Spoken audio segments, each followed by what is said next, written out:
ప్రజాగొంతుక reporter చింతల మధుకృష్ణ. ఈరోజు మనం సర్పంచుల ఫోరం అధ్యక్షుడు ఫిరోజు గారితో ఉన్నాము. ఈరోజు ఇక్కడ సర్పంచుల ఫోరంది పూర్తి స్థాయి కమిటీ వేయడం జరిగిందంట.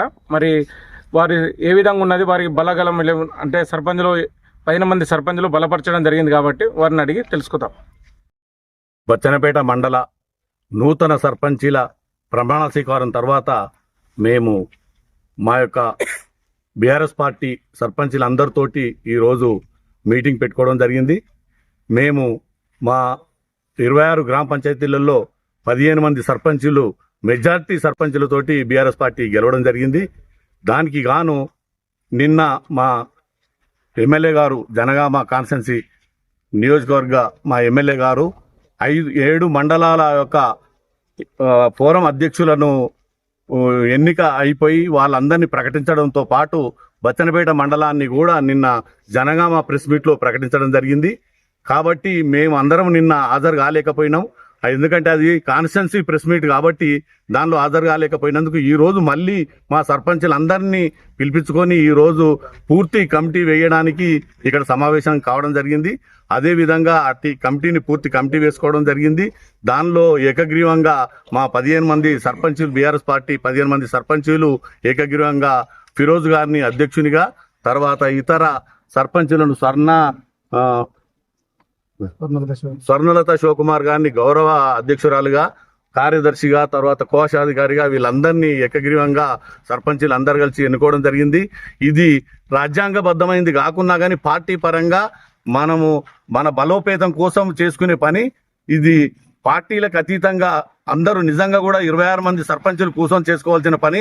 మేము అందరినీ ఆహ్వానించి చేసుకుందామని, మేము మెజార్టీ ఉన్నాం కదా అనే ఆలోచనతోటి మేము ఒక వ్యక్తిని మన ఫిరోజ్ గారిని అధ్యక్షునిగా ఎన్నుకొని వారిని కూడా పిలిపించుకొని వారికి ఇంకా మిగతా పదవులు ఇద్దామనే ఆలోచన పెట్టుకుంటే వాళ్ళ యొక్క నిర్ణయము, వాళ్ళు 8 మంది ఉన్నా కానీ మేము కూడా ఒక ఫోరం వేసుకుంటామన్నాం. అది సరి అయిన సబబు కాని పని. ఎందుకంటే ఏ దానికైనా ఒక మెజార్టీ అనేది ఉంటుంది కాబట్టి ప్రభుత్వంలో మెజార్టీ వాళ్ళే అధ్యక్షుడైనా ఏదైనా. ఇప్పుడు గవర్నమెంట్ వచ్చింది, అధికంగా ఎమ్మెల్యేలు వచ్చారు, వాళ్ళు గవర్నమెంట్ వచ్చింది. మేము కూడా మా ముఖ్యమంత్రి, మా మాజీ ముఖ్యమంత్రి గారు మేము 39 మంది వచ్చారు, మేము ముఖ్యమంత్రి అవుతామంటే అది సబబు కాని విషయము. ఇది వాళ్ళు గుర్తుంచుకోవాలి. ఎందుకంటే సర్పంచులు అనేది ఇండివిజువల్ ఇష్యూ. ఆ ఇండివిజువల్ ఇష్యూలో అందరం కలిసి, మీరు కూడా ఇప్పటికి కూడా అందరు కలిసి ఉంటే బాగుంటుందని మా యొక్క విన్నపము. మేము ఏదో ప్రలోభాలు పెట్టి, మీ లెక్క ప్రలోభాలు పెట్టి అది పెట్టి ఇది పెట్టి మేము రోడ్లు ఇస్తామో లేకపోతే ఇది ఇస్తామో, సిమెంట్ రోడ్లు ఇస్తామో, డబ్బులు ఇస్తామో అనే ఆలోచన లేదు. మాకు పూర్తి మెజార్టీ ఉంది కాబట్టే మేము ఈ ఎన్నికను మా యొక్క అధ్యక్షునిగా మా పార్టీ తరఫున ఎన్నుకోవడం జరిగింది. ఇప్పటికి కూడా మీరందరూ కూడా కలిసి వస్తే మీ సర్పంచులందరూ ఏకదాటిగా ఉండండి. మేము పార్టీ అనే సమస్య మేము దాన్ని తీసుకురాము, దాన్ని మీరే తీసుకొస్తున్నారు కాబట్టి ఇప్పటికైనా అది మానుకొని ఈ ఒక ఏది జగడం లెక్క కాకుండా మీ సర్పంచులందరూ ఏకదాటై మన మండల అభివృద్ధి కోసం కృషి చేస్తారని మీ అందరు మా సర్పంచుల తరఫున మీ అందరు కూడా మనం చేస్తున్నా. ఇప్పటికైనా మీరు మీ ద్వారా వచ్చే నిధులు కానీ, మా ఎమ్మెల్యే ద్వారా వచ్చే నిధులు కానీ మండలానికి మీరు అందరూ అభివృద్ధి చేయండి ఫస్ట్. అది ఏదో మనం పెద్ద మనుషుల మాటలు పట్టుకొని మేము మీకు ఇది ఇస్తాము అది ఇస్తాము అంటే ఏది ఇచ్చేది లేదు. 2 సంవత్సరాల నుంచి చూస్తున్నాము మీరు ఇచ్చే సంగతి అయిపోయింది, బయటపడ్డది. ఏమి ఇప్పటి వరకు గ్రామ పంచాయతీలలో నిధులు లేవు, జీతాలు లేవు, సఫాయిలకు లేవు, ట్రాక్టర్లకు డీజిల్ లేదు. ఇంకేమి ఇస్తారు అది మొదలు చూడండి ఫస్ట్. ఈ పోటీలు వద్దు. కాబట్టి మీరు కూడా మా సర్పంచులతో పాటు మీరందరూ ఈ మండలాన్ని అభివృద్ధి చేస్తారని మేము మా పార్టీ తరఫున కోరుకుంటున్నాం. బచ్చన్నపేట గ్రామ సర్పంచులందరికీ నా హృదయపూర్వక నమస్కారాలు. నాపై నమ్మకంతో గౌరవ ఎమ్మెల్యే గారికి ఒక మాట చెప్పారు మా సర్పంచులంతా కలిసి, అన్న మేమైతే మీరు ఎవరిని సూచించినా వాళ్ళే అధ్యక్షులు అవుతాం, మా ప్రమేయం ఏం లేదు, మీకు ఎవరైతే నమ్మకంగా ఉంటారో వాళ్ళని అధ్యక్షులుగా పెంచండి, మా సహాయ సహకారాలు వాళ్ళకి అందిస్తామని చెప్పి నా అక్క చెల్లెలు అందరూ నాకు సహకరించినందుకు వాళ్ళకి ప్రత్యేక ధన్యవాదాలు.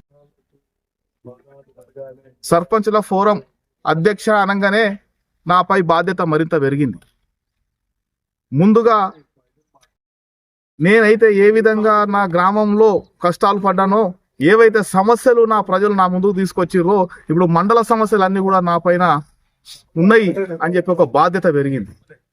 ఇట్లయితే కాదు, ముందుగా ఒక కమిటీ వేసుకుందామని చెప్పి కమిటీ వేసుకోవడానికి ఈరోజు అందరం కలిసి ఇక్కడ కూర్చొని ఒక కమిటీ వేసుకున్నాం. మండల ఫోరం అనేది అందరు సర్పంచులు ఇది పార్టీలతో సంబంధం లేదు కాబట్టి మా బీజేపీ మిత్రులు, మా కాంగ్రెస్ మిత్రులు కూడా కొంతమంది గెలిచిరు. 2 బీజేపీ వాళ్ళు గెలిచిరు, 8 మంది కాంగ్రెస్ వాళ్ళు గెలిచిరు. వాళ్ళ కోసం మా కమిటీలో ఉపాధ్యక్ష పదవిని కూడా ఖాళీగా ఉంచినాం, అలాగే కొన్ని పదవులను ఖాళీగా ఉంచినాం. వాళ్ళు సహకరించి మనం అందరం సర్పంచులము, మన ఊరి బాధ్యత, ఊరిని డెవలప్ చేసుకునే బాధ్యత మన మీద ఉన్నది. నన్ను అధ్యక్షుని ఎన్నుకున్న మా సర్పంచులకు వారికి మరీ ప్రత్యేక ధన్యవాదాలు తెలుపుతూ వారి బాధ్యత కూడా సగం నేను పంచుకునేందుకు రెడీగా ఉన్నా. అలాగే మా మిత్రులు కొంతమంది గెలిచిరు, 8 మంది గెలిచి కూడా మేము ప్రకటించుకుంటున్నాం, మేము అధ్యక్ష పదవి అని అంటున్నారు. అది సబబు కాదు. మీరు కూడా మాతో కలిసి రండి, మేము కలిసిపోదాం. గ్రామంలో ఉన్న సమస్యలపై దృష్టి పెడదాం, మండలంలో ఉన్న సమస్యలపై దృష్టి పెడదాం. అందరం కలిసి ఒక మండలాన్ని ఆదర్శ మండలంగా తీర్చిదిద్దుదాం. ఈ చిన్న చిన్న గొడవలతో పెడితే అభివృద్ధి అనేది ఇక్కడనే ఆగిపోతుంది. సమస్య నువ్వు ఎన్నో ఎన్నికల్లో వాగ్దానాలు ఇచ్చినావు, నేను ఎన్నో ఎన్నికల్లో వాగ్దానాలు ఇచ్చిన 26 మంది సర్పంచులు కూడా ఎన్నికల్లో ప్రజలకు ఎన్నో వాగ్దానాలు ఇచ్చి అన్ని నిలబెడతామని చెప్పినాం. అందరం సమష్టిగా ఉంటే అన్ని వాగ్దానాలు కూడా పూర్తి చేయొచ్చు. సమష్టిగా ఉంటే మన గ్రామంలో సమస్యలు కూడా సమష్టిగా పంచుకొని మనకు ప్రజలకు ఇచ్చిన వాగ్దానాన్ని నెరవేర్చుకుందాం. అది ఒకటే వినపం. నాతో పాటు 15 మంది సర్పంచులు ఉన్నారు, మిగతా 10 మంది కూడా బయట ఉన్నారు. వాళ్ళని కూడా ఒకటే కోరుకుంటున్నా, మనం అందరం కలిసి పనిచేద్దాం, బచ్చన్నపేటను అభివృద్ధి చేద్దాం, ప్రతి గ్రామాన్ని అభివృద్ధి చేద్దాం. సమస్యలు లేని మండలంగా మనం అందరం కలిసి కట్టుగా పనిచేస్తే బచ్చన్నపేట మండలం అనేది సమస్యలు లేని మండలంగా నిలిచి చరిత్రలో నిలబెట్టగలుగుతాం. అందరి దృష్టి, మన రాష్ట్రం అంతా దృష్టి, దేశ దృష్టి అంతా కూడా బచ్చన్నపేట మండలంపై తీసుకొద్దామని చెప్పి మీ అందరిని కోరుకుంటున్నా. మీరందరూ కూడా నాతో వచ్చి అన్నాకి సమస్యలు ఉన్నాయి అని చెప్తే మీతో పాటు నేనుండి నా బాధ్యతగా మీ అందరి విలేజ్లకు, మీ అందరి గ్రామాలకు వచ్చి నేను మీ సమస్యలను పరిష్కరించడానికి కృషి చేస్తా. దయచేసి ఒకటే వినపం, ఇక్కడ ఉన్న వాళ్ళు నాకు సహకరించినందుకు చాలా ధన్యవాదాలు. బయట ఉన్న వాళ్ళు కూడా మనతో కలిసి రావాలని చెప్పి వేడుకుంటున్నాను ఈ సందర్భం.